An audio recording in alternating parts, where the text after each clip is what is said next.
खुदावंद यीशु मसीह के बाबरकत पुरफज़ल और नजात बख्श नाम में आप सबकी सलामती हो।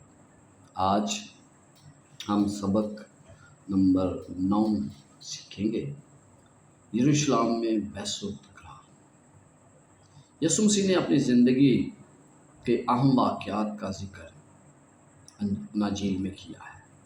मरकज़ की अंजील का हम मुतालिया कर रहे हैं और आज हम उसके 11वें और 12वें बाब की तरफ मुतवज्जो होंगे। चंद बातें जो यीशु मसीह ने की वो हमारे लिए बड़ी मशले राह है। जब यीशु मसीह ने अपनी ज़िंदगी में ये तमाम काम किए तो उसका हमारी ज़िंदगी से बड़ा गहरा ताल्लुक है। आइए इससे पहले कि हम आगे बढ़ें, हम खुदावंद से दुआ करते हैं। बहरबर के खालक और मालक, हमारी ज़िंदगियों के बानी, तेरा शुक्र, तेरी हम्द, तेरी सताइश करते हैं कि तूने हमें एक और मौका दिया कि हम खुदावंद तेरे कलाम को सीख सकते हैं। और यूँ ही आज हम खुदावंद यीशु मसीह की ज़िंदगी में पेश आने वाले अहम सवालात की तरफ मुतवज्जो होते हैं, जिनका जवाब हमारी ज़िंदगियों के लिए भी मशले राह है। तो खुदावंद तू हमारी रहनुमाई कर ताकि हम इसका बेहतर हल तलाश कर सकें। मांगता हूँ तेरे प्यारे बेटे अपने खुदावंद यीशु मसीह के वसीले से, आमीन।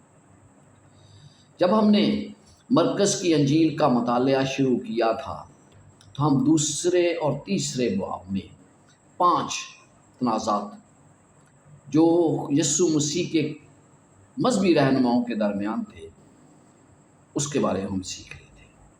आज जब हम 11वें बाब में पहुंच चुके हैं तो यहाँ पर आप देखते हैं कि यहाँ पर भी यीशु मसीह के साथ मज़हबी रहनुमाओं ने बहस की।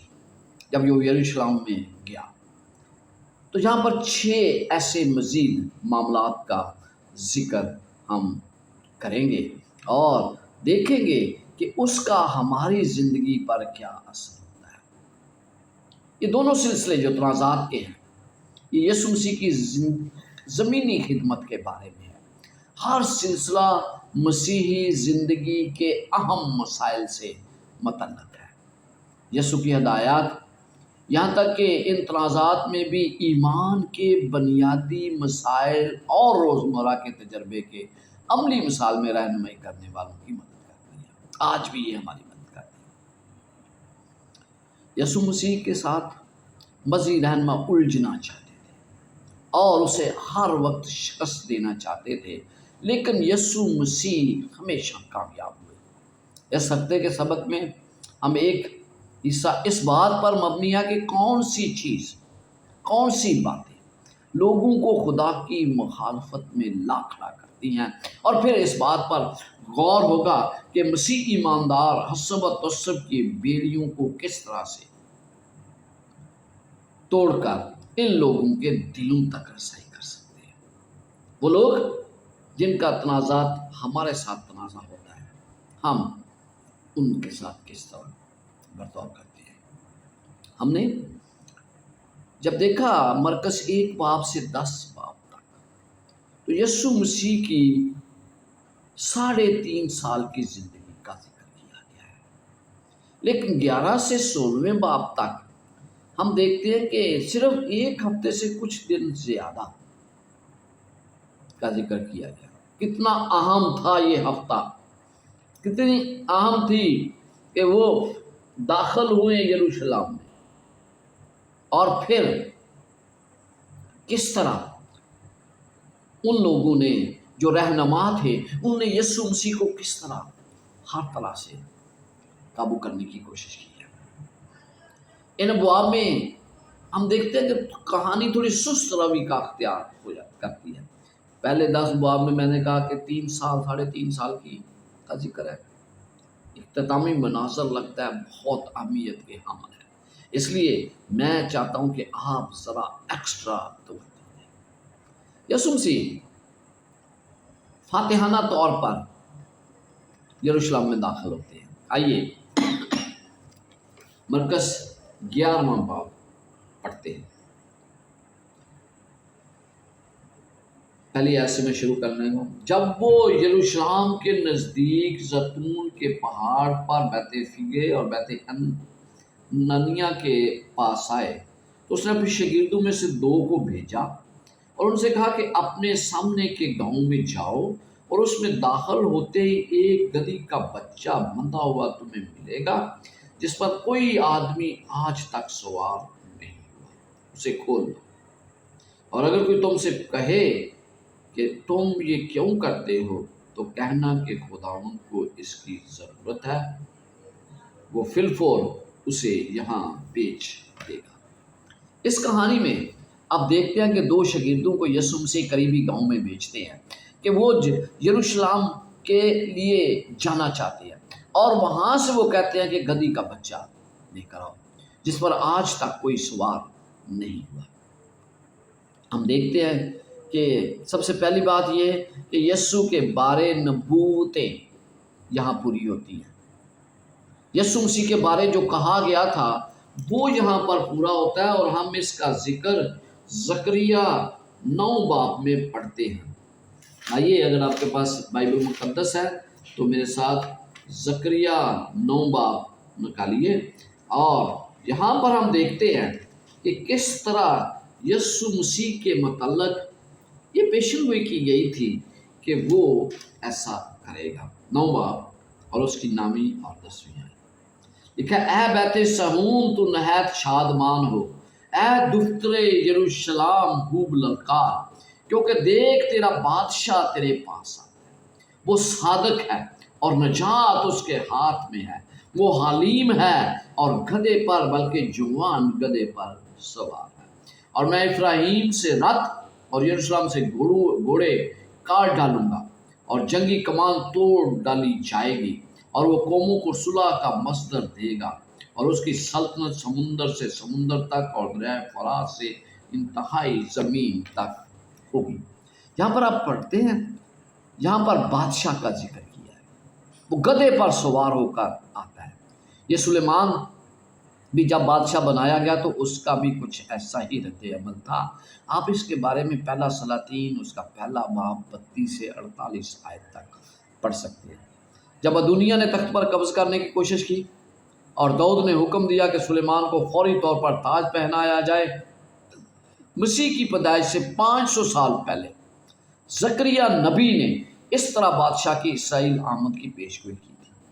یہ پیشگوئی اب پوری ہونے والی تھی، جس نے اتنے عرصے سے شاہی اعزازات سے انکار کیا تھا۔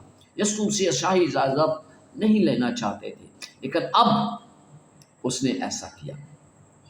اس کے ساتھ داؤد کے تخت کا وعدہ کیا گیا تھا، اور وہ یروشلم میں آ رہا تھا۔ ہم دیکھتے ہیں یروشلم تقریباً 2400 فٹ کی بلندی پر ایک پہاڑی علاقے میں واقع ہے۔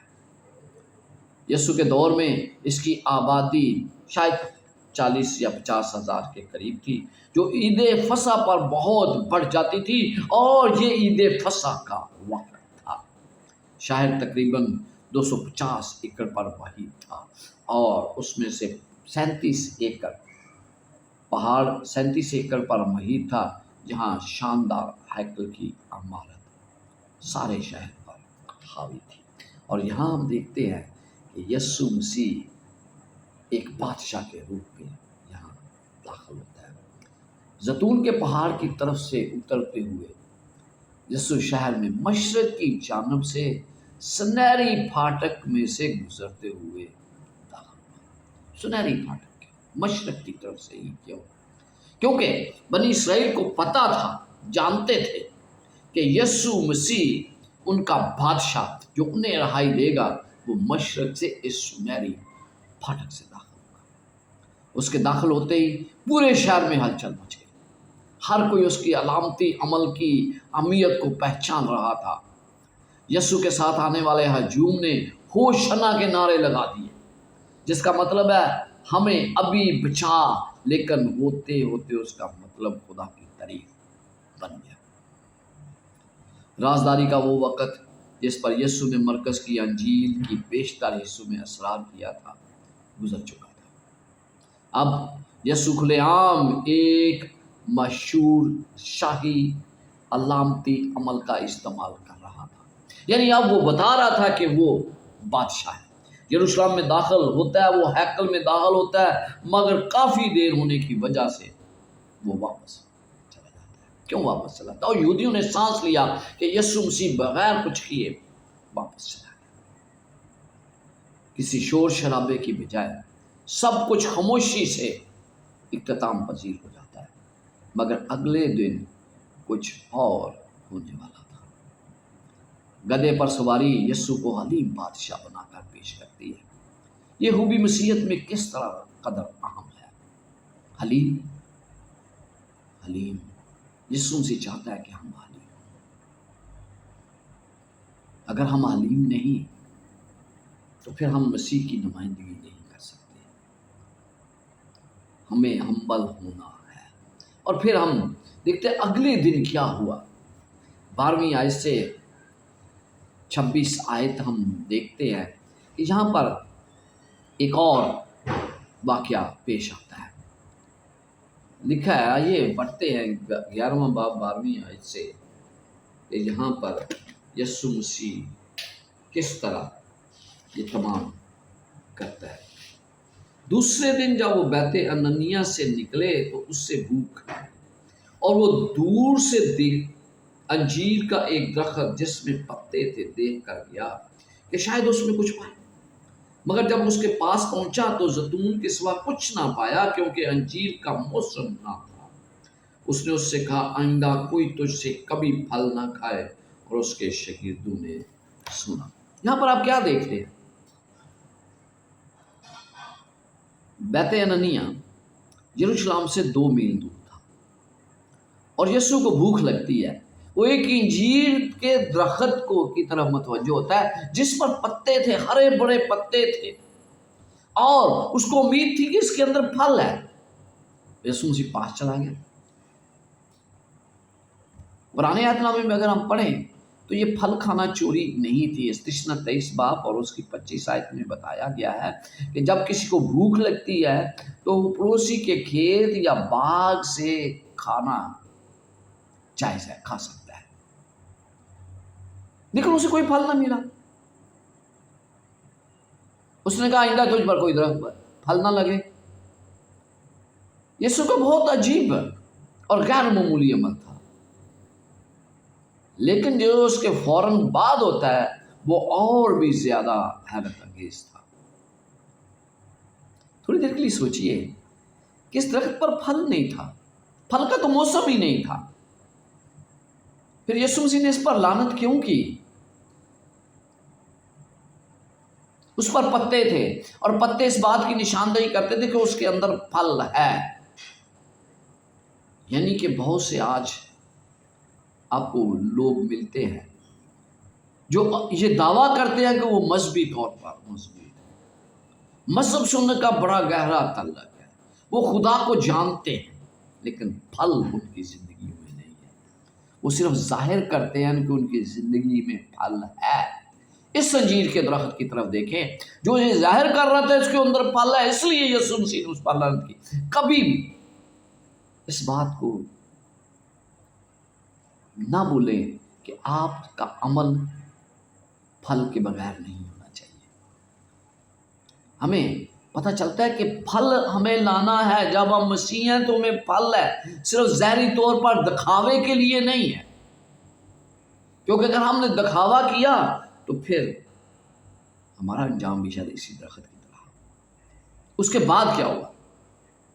उसके बाद हम देखते हैं कि ये गैर कौमों का हाथा था। लिखा है, फिर वो यरूशलेम में आए और यीशु हैकल में दाखिल होकर उनको जो हैकल में खरीदो फरोख्त कर रहे थे बाहर निकालने लगा, और सराफों के तख्ते और कबूतर फरोशों की चौकियों को उल्ट दिया, और उसने किसी को हैकल में से होकर कोई बर्तन ले जाने ना दिया। और अपनी तालीम में उनसे कहा कि ये नहीं लिखा कि मेरा घर सब कौमों के लिए दुआ का घर कहलाएगा, मगर तुमने इसे डाकुओं की खो बना दिया। अब क्या होता है? यीशु मसीह उस दरख्त पर लानत करने के बाद वहां पर यरूशलेम में आते हैं, जो 2 मील का सफर था।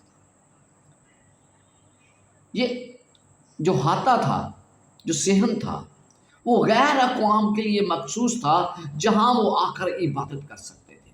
लेकिन यहाँ पर मनी चेंजर, यहाँ पर जानवर, कबूतर और दूसरी चीज़ें थी जो बिकती थी और कुर्बानी दी जाती थी। और एक बात याद रखें कि कुर्बानी के लिए उन्हें जानवर खरीदना पड़ता था, और वो सिर्फ और सिर्फ हैकल के पैसे से खरीदा जाता था। वहाँ पर पैसे एक्सचेंज होते थे, मनी चेंजर। जो लोग थे वो पैसों को तब्दील करते थे, हैकल का पैसा लेते थे और वो खरीदते थे, और वही आफरी के तौर पर, वही हदिये के तौर पर, वही हर तरीके से दिया जाता था। अब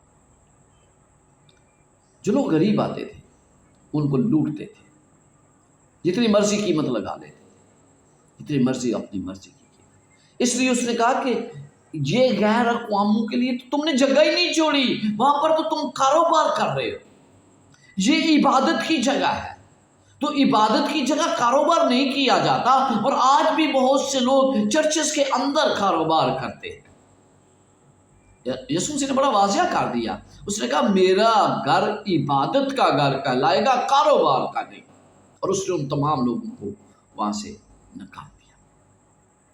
अजीजों, इससे जो थे लोग, वो यकीनन उनकी बहुत बड़ी बेइज्जती हुई। सब कौमों के लिए दुआ का घर होना चाहिए, खुदा का घर, जिसमें गैर कौमें शामिल थी। लेकिन वो कहता है कि रहनुमाओं ने दुआ के घर को डाकुओं की खो बना रखा था, लूटते थे। पैसे भी हैकल के वो डाल सकते थे ऑफरिंग में, वो चेंज करते थे और रेट जो मर्जी लगा दे। इस हैरत अंगेज दिन के अख्ताम पर यीशु अपने शागिर्दों से साथ शहर से बाहर चला जाता है। अगली सुबह जब वो शहर को वापस जा रहे थे तो शागिर्दों ने देखा कि वो सख्त दरख्त, जो अंजीर का दरख्त है, वो जड़ तक सूख गया है। वो हैरान हुए। वहाँ जो कुछ हुआ उससे यीशु मसीह दुआ और माफ़ी के बारे में सबक सिखाता है। ये दोनों कहानियाँ मरकज़ की अंजीर में बयान की है। मतवाज़ी किरदार लेकिन मुखालिफ अमल, एक पर खुदावंद लानत करता है। मतवाज़ी अमल ड्रामाई सितमज़री वाक़या होती है। इस कहानी में अंजीर का दरख्त और हैकल मतवाज़ी खड़े हैं।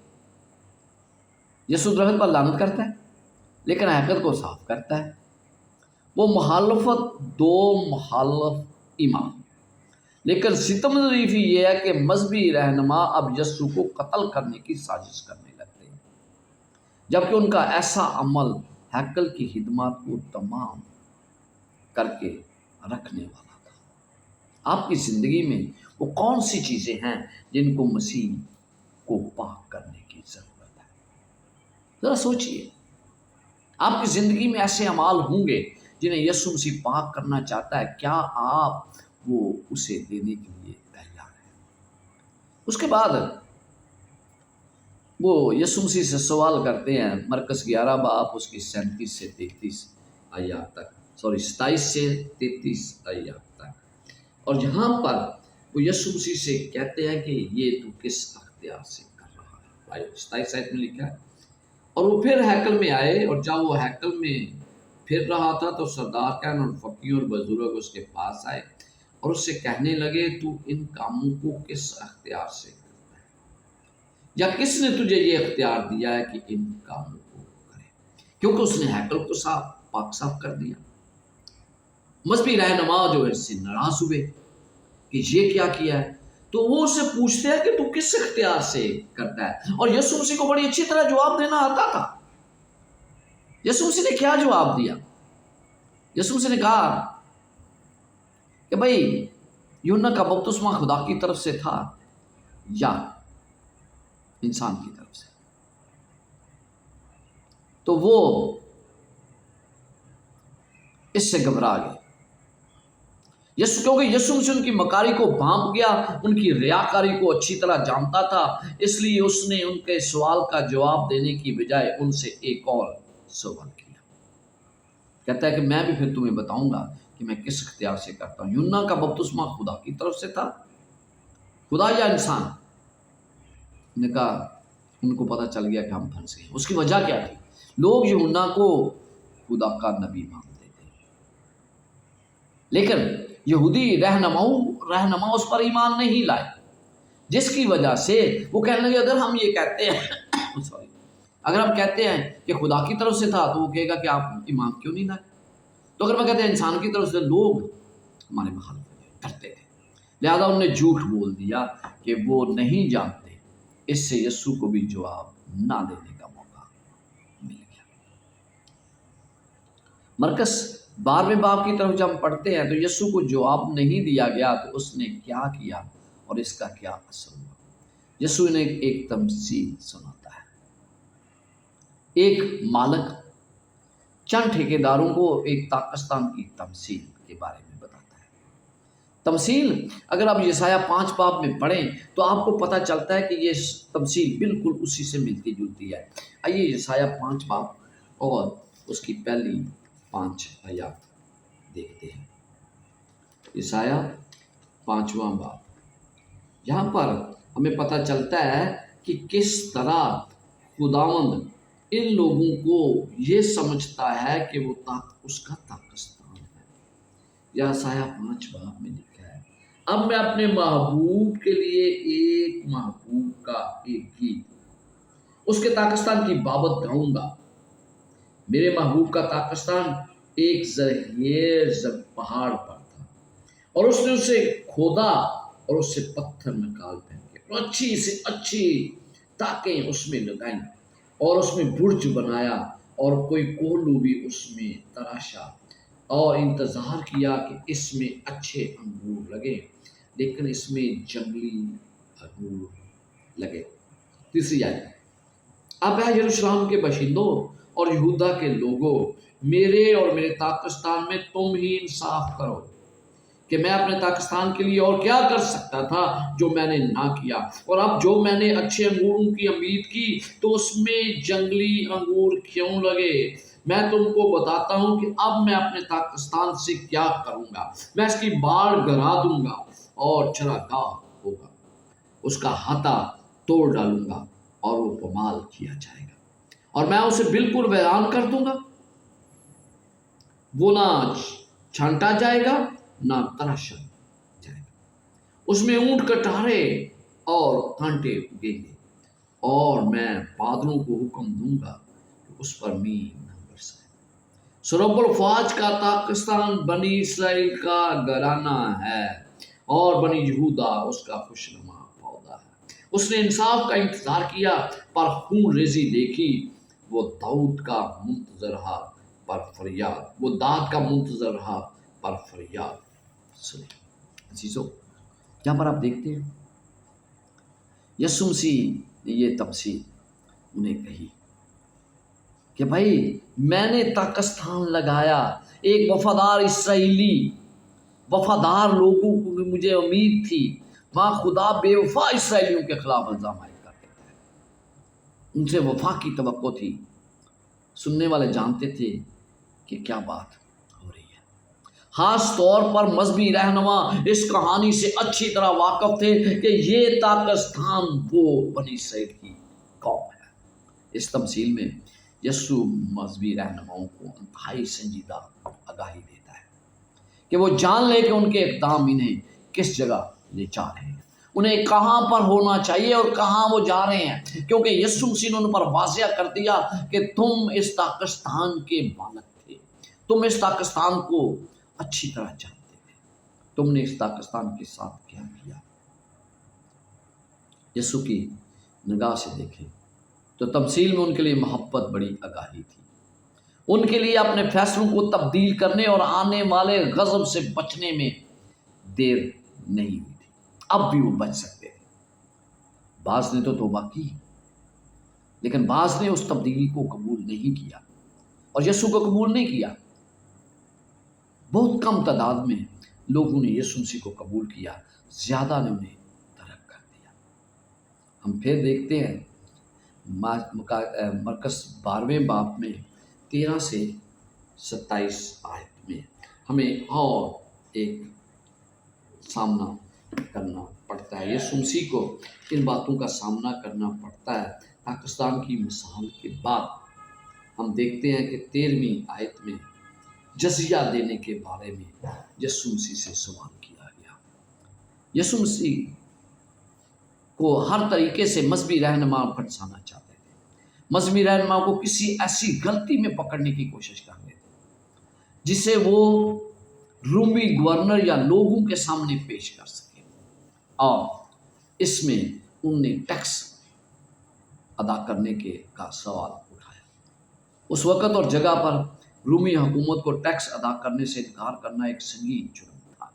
लिहाजा उन्होंने क्या कहा, आइए हम 13वीं आयत से पढ़ते हैं। फिर उन्होंने बाज़ फरीसियों और हेरोदिसियों को उसके पास भेजा ताकि बातों में उसको फंसाए, और उन्होंने आकर उससे कहा, ऐ उस्ताद, हम जानते हैं कि तू सच्चा है और किसी की परवाह नहीं करता, क्योंकि तो किसी आदमी का तरफदार नहीं बल्कि सच्चाई से खुदा की राह की तालीम देता। बस कैसर को जजिया देना रवा है या नहीं, हम दें या ना दें? उसने उनको रियाकारी मालूम करके उनसे कहा, तुम मुझे क्यों आजमाते हो? मेरे पास एक दिनार लाओ कि मैं देखूं। बोले है। उसने उनसे कहा, ये सूरत और नाम किसका है? उन्होंने उससे कहा, कैसर का। यीशु ने उनसे कहा, जो कैसर का है कैसर को, और जो खुदा का है खुदा को अदा करो। वो इस पर बड़ा तज्जुब करने लगे।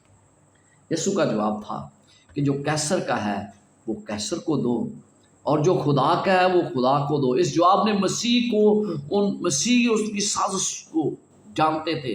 इस तरह यीशु मसीह ने हमें सिखाया है कि ईमानदारों को हुकूमत की जिम्मेदारियों को पूरा करना चाहिए।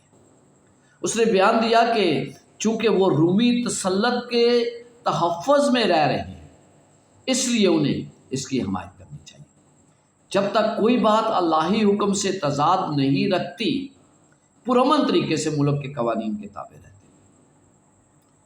जब तक अल्लाही हुक्म के ताबे है चीज़ें, अगर बाइबल मुकद्दस के बरक्स हमें कहा जाता है तो फिर हम उसे मानने के पाबंद नहीं हैं।